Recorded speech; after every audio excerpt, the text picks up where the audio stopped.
Welcome back to Whispers of the Moon, where every night brings a new tale of the unexplained.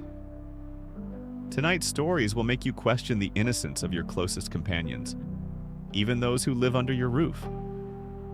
So, grab a blanket and your animal companion and enjoy these tales.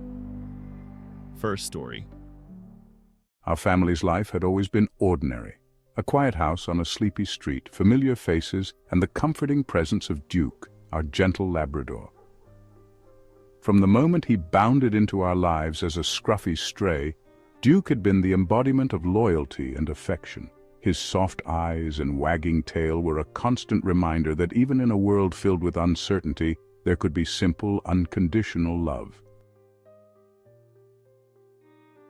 But one autumn, as the days grew shorter and an eerie chill seeped through the old wooden bones of our house, something changed.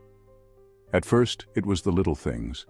Duke would sit for long minutes, staring intently at corners where nothing seemed to be there, and his ears would prick up at sounds we couldn't hear. We dismissed these as quirks, a dog's way of reacting to the shifting moods of a creaking old home. We were wrong. The night was eerily silent, the kind of silence that makes you question if you're truly alone. The moon hung low, casting long shadows that seemed to move on their own. It was on this night that the change began, a transformation that would alter the course of events forever. The Midnight Hound was no longer just a legend. It was real, and it was here. It was a stormy night when the change became undeniable. Thunder roared outside as torrents of rain lashed at the windows and the power flickered, casting our once safe haven into uneasy half-light. I remember lying in bed, the wind's mournful howl mingling with the creaks and groans of the house, when a low, guttural growl shattered the uneasy silence. I woke to find Duke in the living room, but he was not the same dog we knew. His eyes glowed with a harsh, almost unnatural intensity, and his body trembled with a tension that set every nerve on fire. In the dim light, his fur bristled, casting grotesque shadows against the walls. It was as if something ancient and malevolent had taken hold of him.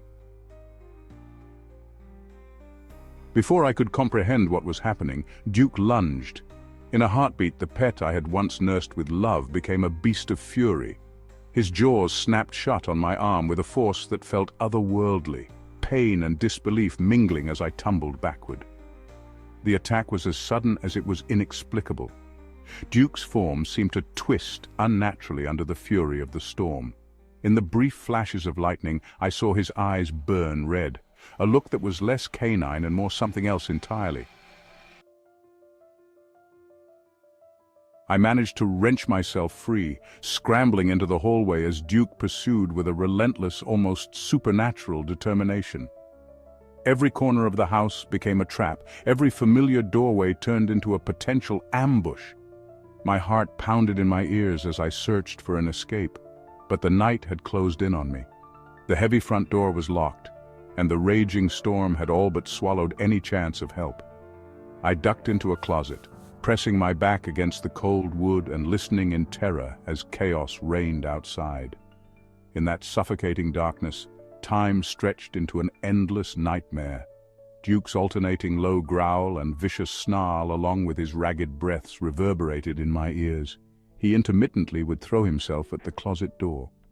Each crash against the door punctuated by the stark realization that the creature who had once brought us joy was no longer here. When dawn finally broke, it did so with a silence that was almost worse than the terror of the night. In the weak morning light, the aftermath was a scene of devastation, blood on the walls, shattered remnants of our belongings, but Duke was nowhere to be found.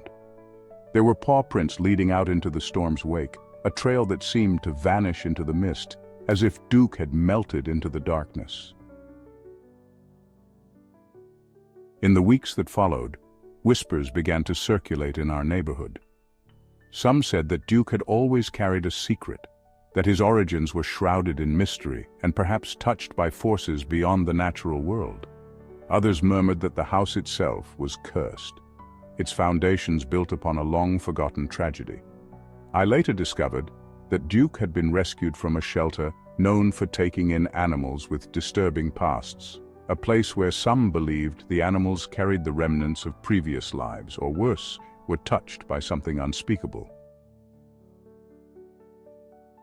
I still wake at night, every creak in the house igniting a primal fear, every shadow a potential reminder of that horror. The memory of Duke's eyes, once warm and kind, now burning with a demonic glow, haunts me. I wonder if he truly vanished that night, or if the dark force that possessed him still lingers, waiting for another storm. Second story.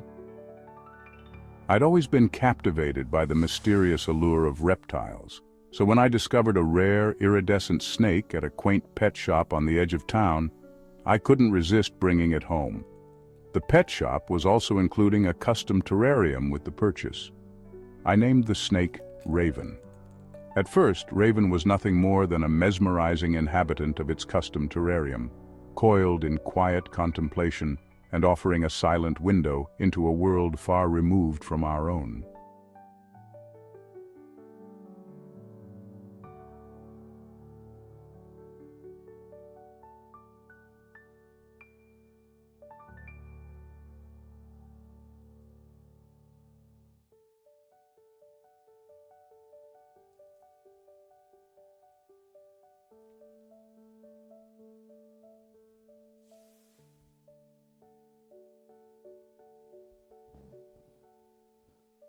It wasn't long before the subtle unease began to creep into my everyday life. I'd catch Raven's gaze from across the room, and it felt as though those dark eyes were silently studying me. At night, when the house was wrapped in silence, I would hear the faintest sound, a slow, deliberate scraping as if the snake were testing the limits of its glass prison. Dismissing it as my imagination, I tried to settle my nerves, yet with each passing night the atmosphere grew heavier, as if an unseen force were waiting in the wings. One evening, I awoke to an unsettling chill. The soft hiss of rain against the window was punctuated by a more sinister sound, the gentle clink of the terrarium door swinging open. Heart-pounding, I crept out of bed and found Raven missing from its usual resting place. Instead, I spotted the snake gliding silently along the hardwood floor, its movements unnaturally measured and purposeful. Before I could react, Raven lunged. Its fangs found their mark on my hand, and I felt a searing pain that was both physical and inexplicably spiritual. The venom that coursed through my veins wasn't like any toxin I'd ever heard of.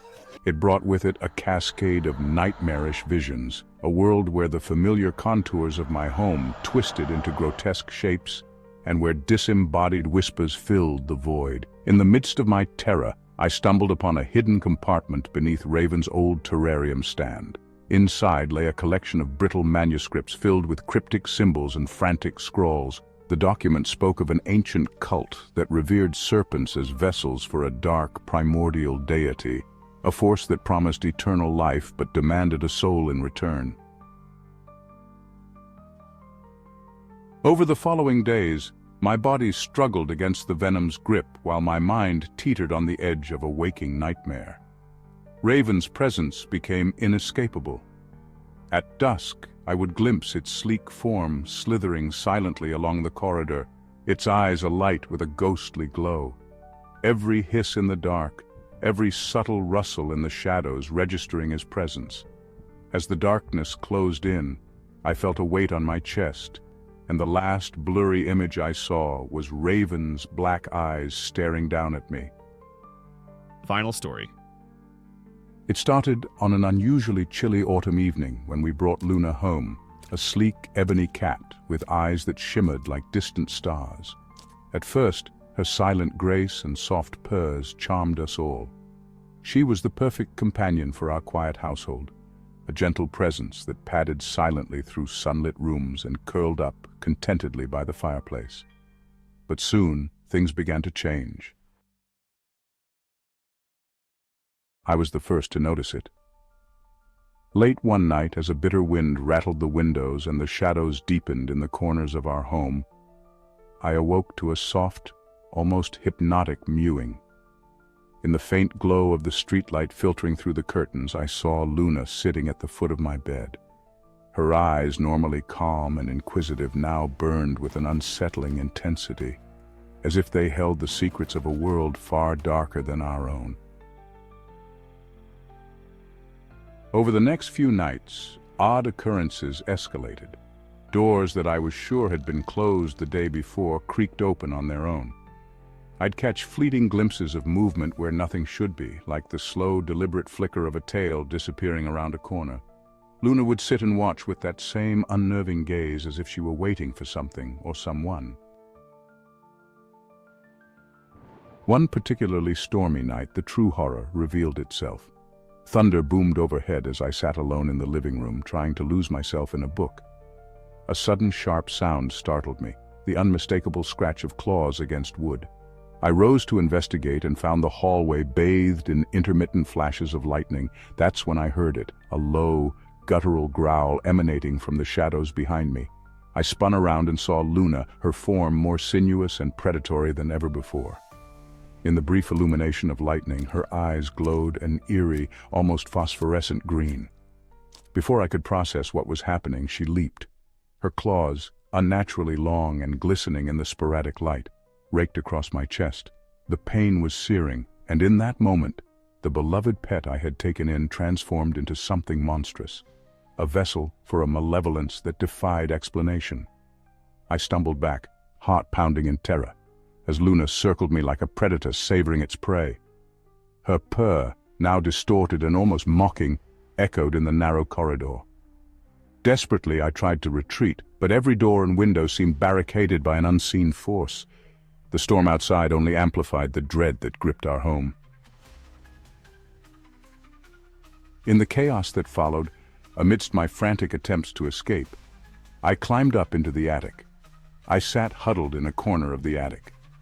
As my eyes adjusted, I noticed something hidden in the opposite corner of the attic. A tattered journal belonging to the previous owner of the house. Its pages were filled with cryptic symbols and frantic scrawls describing an ancient curse. According to the journal, the previous occupant had been attempting rituals that were meant to bind a dark spirit to his beloved cat in a desperate bid for protection. Per the journal, the ritual seems to have failed multiple times, however. The last entry was another attempt, but no results listed. I sat there nursing my wounds, trying to figure out what was going on. Had the previous owner succeeded? Why was my cat affected? Had the last attempt actually affected the house, which in turn affects pets brought into it? Throughout all of this, I could hear crashes of furniture falling and glass breaking downstairs. As morning approached, the noises from downstairs ceased. When I finally got the courage to go downstairs, although the house was a mess, Luna was gone. I have not seen Luna again since that day, but in the aftermath of that night of terror, I sometimes think I can still hear Luna's low, echoing purr in the dead hours of the night. When the wind moans through the corridors and the shadows seem to dance with a life of their own, I wonder if Luna is waiting for the right moment to return. So if you ever find yourself cuddling with a pet on a cold, silent night, remember these tales. Perhaps the comfort you feel is just a thin veil over something far more sinister. Thank you for watching Whispers of the Moon. If you enjoyed this story, be sure to hit the like button, subscribe, and ring the notification bell so you don't miss our next chilling tale. And as always, stay curious, stay cautious, and good night.